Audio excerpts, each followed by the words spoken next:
เอาละครับวิดีโอตัวนี้นะครับผมก็จะมาสอนถึงการบูตแบบจัดกลุ่มเป้าหมายให้แคบลงนะครับมาเริ่มกันเลยนะครับเข้ามาที่การเข้าถึงนะ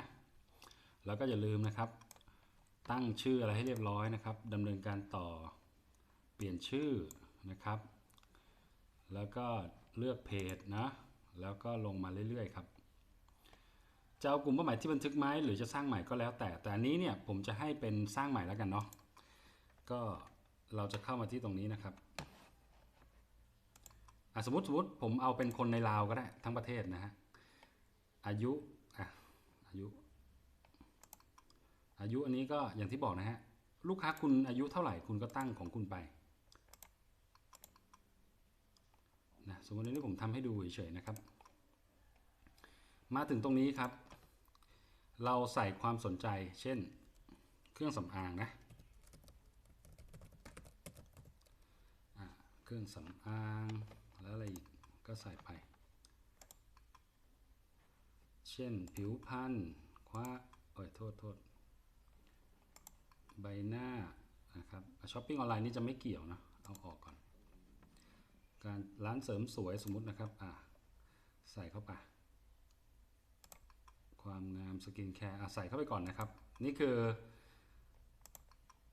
คนที่ชอบเครื่องสำอางความงามคราวนี้นะครับมันมีปริมาณ1ล้านคนเนี่ยเรารู้สึกว่าโหถ้า1ล้านคนเห็นเนี่ยนะคุณจะต้องใช้เงินเนี่ยประมาณสักอาจจะ20,000ในการที่ทำให้1ล้านคนเห็นครบนะครับซึ่งมันก็จะทำให้เราเปลืองงบใช่ไหม20,000 บาทนี่เปลืองงบเราก็มากดตรงนี้ครับจำกัดกลุ่มเป้าหมายให้แคบลงตัวนี้นะครับเนี่ยนะคลิกเข้าไปสมมุติว่านะครับคนที่ชอบเครื่องสำอางเนี่ยแต่ผมจะเลือกว่าคนที่ชอบเครื่องสำอางเนี่ยขอให้เขาเนี่ยเป็นคนที่มีกระตังนิดนึงแล้วกันนะก็แปลว่าผมต้องใส่ตรงนี้ครับให้จำกัดให้จากล้านคนเนี่ยให้เหลือน้อยลงเอาเฉพาะคนที่มีกระตังนะเช่นคนที่ชอบเดินทางท่องเที่ยวเดี๋ยวนะเดินทางผู้เดินทางบ่อยเดินทางไปต่างประเทศประจำคุณก็ดูตรงนี้นะครับเนี่ยนะก็คือคนที่เดินทางไปต่างประเทศเนี่ยนะ6 เดือนที่ผ่านมามากกว่า1ครั้งนะครับอันนี้น่าจะเป็นพฤติกรรมของคนมีกระตังเนาะนี่เห็นไหมครับพฤติกรรมเนาะแล้วก็คลิกแล้วอะไรอีกล่ะเดี๋ยวนะสินค้าหรูหราอย่างนี้นะฮะเราก็จะได้คนที่ชอบเครื่องสำอางแต่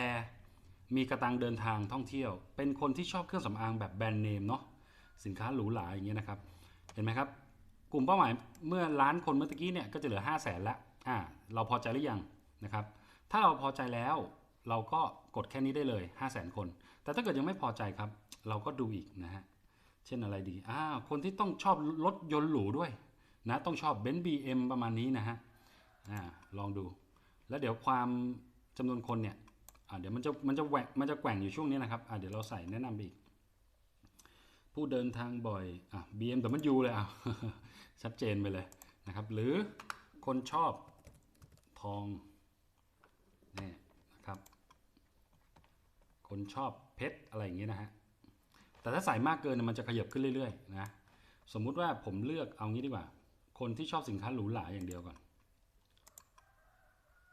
หรือไม่ก็คนที่เดินทางไปต่างประเทศเป็นประจำเนี่ยเห็นไหมก็จะเหลือ300,000 คนละถ้าเราสมมติว่าเราพอใจแล้วคนนี้นะน่าจะมีกระตังเนาะแล้วก็กดจะบันทึกไหมก็แล้วแต่นะครับตำแหน่งการจัดวางเหมือนเดิมเดี๋ยวมันจะครบ5 นาทีผมต้องรีบไปอีกแล้วมือถือนะครับคุณไปทำเหมือนเดิมเลยนะครับฟีดตรงนี้ไม่จำเป็นต้องเลือกก็ได้นะตอนนี้ Facebook มันฉลาดมากแล้วปล่อยมันไปเลยให้มันโชว์ทุกช่องทางไหนดีสุดมันจะโชว์ช่องทางนั้นมากหน่อยนะครับประมาณนี้นะงบประมาณเท่าไหร่ต่อส่วนใหญ่ที่ผมบอกก็จะเป็นตลอดอายุการใช้งานนะครับก็ไล่เรื่อยไปนะฮะผมจะสปีดนิดนึงนะครับยังไงเบสิกที่สอนตอนเมื่อ2 วันที่แล้วเนี่ยอันนั้นยังสำคัญอยู่นะเดี๋ยวมันจะครบ5 นาทีวิดีโอมันจะตัดโพสต์ที่มีอยู่แล้วนะครับก็เลือกโพสต์ไปเนาะสมมติเป็นเพจเครื่องสำอางนะครับแล้วก็กดยืนยันเท่านี้ก็จบนะครับแล้วก็รอแอดอนุมัตินะครับวิดีโอนี้ไว้เท่านี้นะครับสวัสดีครับ